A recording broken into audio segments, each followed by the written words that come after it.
காதல் ஜோடியிடம் வழிப்பறியில் ஈடுபட்டதோடு இளம் பெண்ணுக்கு பாலியல் தொந்தரவு கொடுத்து அவரது மரணத்திற்கு காரணமான வழிப்பறி கொள்ளையனை போலீசார் துப்பாக்கியால் சுட்டுப்பிடித்த சம்பவம் விழுப்புரத்தில் பரபரப்பை ஏற்படுத்தி இருக்கிறது. சென்னை கொளத்தூரைச் சேர்ந்த ரமேஷ் அப்பகுதியில் உள்ள கல்லூரியில் பிகாம் படித்து வருகிறார். இவரும் சென்னையில் உள்ள தனியார் ஜவுளிக்கடையில் வேலை செய்து வந்த பவித்ரா என்ற பெண்ணும் காதலித்து வந்ததாக கூறப்படுகிறது. கேரள மாநிலத்தைச் சேர்ந்த பவித்ராவின் பெற்றோர் உயிரிழந்ததால் சென்னையில் உள்ள உறவினர் வீட்டில் தங்கி ஜவுளிக்கடையில் வேலை செய்து வந்தார்.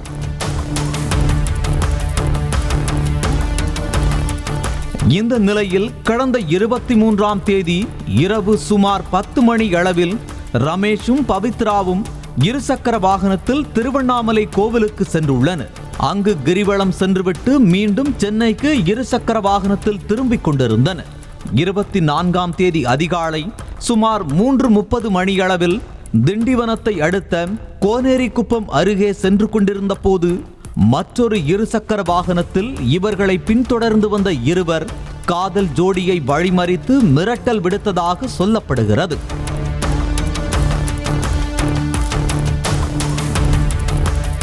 ரமேஷ் மற்றும் பவித்ராவின் செல்போன்களை பறித்த அந்த மர்ம நபர்கள் பணம் கேட்டு ரமேஷை தாக்கியதாகவும் பின்னர் பவித்ராவிடம் பாலியல் சீண்டலில் ஈடுபட்டதாகவும் கூறப்படுகிறது. வழிப்பறிக்காரர்களிடம் இருந்து தனது மானத்தை காப்பாற்ற போராடிய பவித்ரா அவர்களிடம் இருந்து தப்பித்து சாலையில் அலறி அடித்துக் கொண்டு ஓடினார். அப்போது அவ்வழியாக சென்ற கார் மோதியதில் அவர் சம்பவ இடத்திலேயே உயிரிழந்தார்.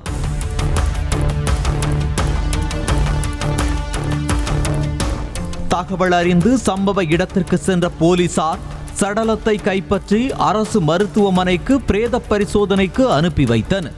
இதனை அடுத்து சம்பவம் நடந்த இடத்தில் காவல்துறை உயர் அதிகாரிகள் நேரில் சென்று ஆய்வு செய்தனர்.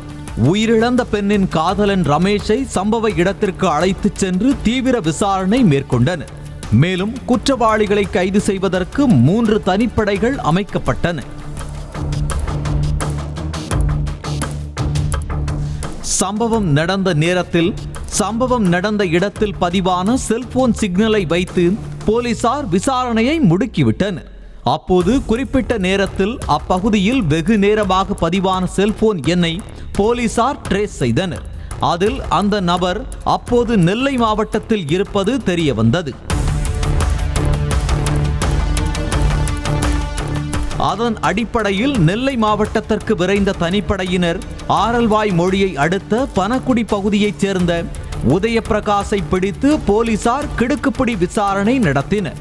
விசாரணையில் அவரும் அவரது பக்கத்து வீட்டில் வசிக்கும் 17 வயது சிறுவனும் சேர்ந்துதான் இந்த கொடுஞ்செயலில் ஈடுபட்டது தெரிய வந்தது.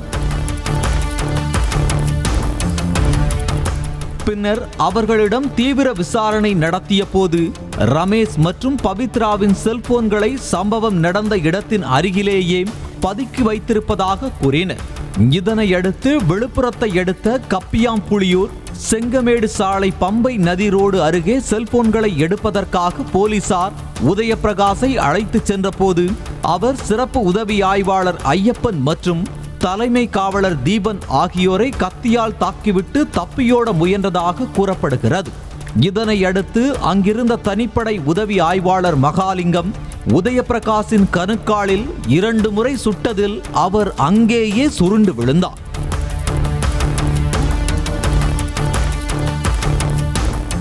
இதனையடுத்து காயமடைந்த 3 பேரையும் மீட்டு முண்டியம்பாக்கம் அரசு மருத்துவக் கல்லூரி மருத்துவமனையில் சிகிச்சைக்கு அனுமதித்தனர். தகவல் அறிந்து அங்கு சென்ற விழுப்புரம் எஸ்பி தீபக் சிவாஜ் தாக்குதலில் காயமடைந்த காவலர்களை சந்தித்து ஆறுதல் கூறினார். பின்னர் செய்தியாளர்களிடம் பேசிய அவர் காவலர்கள் மீது தொடர்ந்து தாக்குதல் நடத்தியதால் போலீசார் உதயபிரகாசை துப்பாக்கியால் சுட்டுப்பிடித்ததாக கூறினார்.